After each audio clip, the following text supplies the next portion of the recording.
సంగారెడ్డి జిల్లా కలెక్టర్గా బాధ్యతలు స్వీకరించిన వల్లూరు క్రాంతి జోగులాంబ గద్వాల జిల్లా నుంచి బదిలీపై వచ్చిన కలెక్టర్ క్రాంతి బదిలీపై ఇక్కడికి రావడం జరిగింది. మరి పార్లమెంట్ ఎన్నికలు కూడా రానున్నాయి.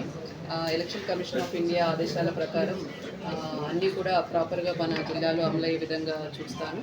అండ్ ఓటర్స్ అందరికీ కూడా మంచి సదుపాయాలు కలిగిస్తూ ఆ ఓటర్ టర్నౌట్ కూడా ఇంక్రీజ్ అయ్యేటట్టు చూస్తాను. ప్రజలందరూ కూడా ఇప్పుడు మనకు ఎస్ఎస్ఆర్ స్టార్ట్ అవ్వనుంది.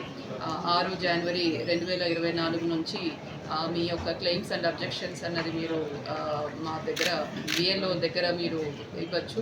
కాబట్టి కొత్త ఓటర్లందరూ కూడా తప్పకుండా మీరు ఫామ్ 6 పెట్టుకోవాలని కోరుతున్నాను. అలానే ఎవరైనా షిఫ్టింగ్ ఆఫ్ రెసిడెన్స్ ఉన్న ఏదైనా పేరు మార్పులు కానీ ఏదైనా ఉన్నా కూడా ఫామ్ 8 ద్వారా కూడా మీరు మాకు మీ యొక్క క్లెయిమ్ని సబ్మిట్ చేయొచ్చు. ఓటర్స్ అందరూ కూడా వచ్చి ఓటు వేసే విధంగా కూడా మేము అన్ని సదుపాయాలు కలిగిస్తాం.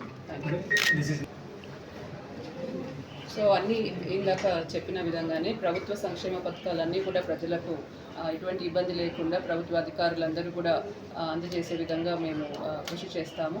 ముఖ్యంగా అంటే విద్యా, వైద్య, ఆరోగ్య శాఖలు మరియు మహిళా శిశు సంక్షేమ శాఖల మీద ప్రత్యేక దృష్టి సారిస్తాను. నేను ముందు కరీంనగర్ మున్సిపల్ కమిషనర్గా పనిచేసి వచ్చాను. కాబట్టి మున్సిపల్ కార్పొరేషన్లో పనిచేసిన ఎక్స్పీరియన్స్ ఉంది. మున్సిపాలిటీలో కావాల్సిన సివిక్ కమ్యూనిటీస్ మీద కూడా తప్పకుండా దృష్టి సారించి మున్సిపల్ అర్బన్ ఏరియాస్లో ఏవైతే అవసరం ఉన్నాయో శానిటేషన్, డ్రింకింగ్ వాటర్ సప్లై వీటన్నిటి మీద కూడా దృష్టి సారిస్తాను. అలానే రూరల్ ఏరియాలో ఉన్న ఎటువంటి ఏవైనా సమస్యలు ఉన్నా కూడా వాటన్నిటిని కూడా త్వరగా పరిష్కరించే విధంగా ప్రయత్నిస్తాను.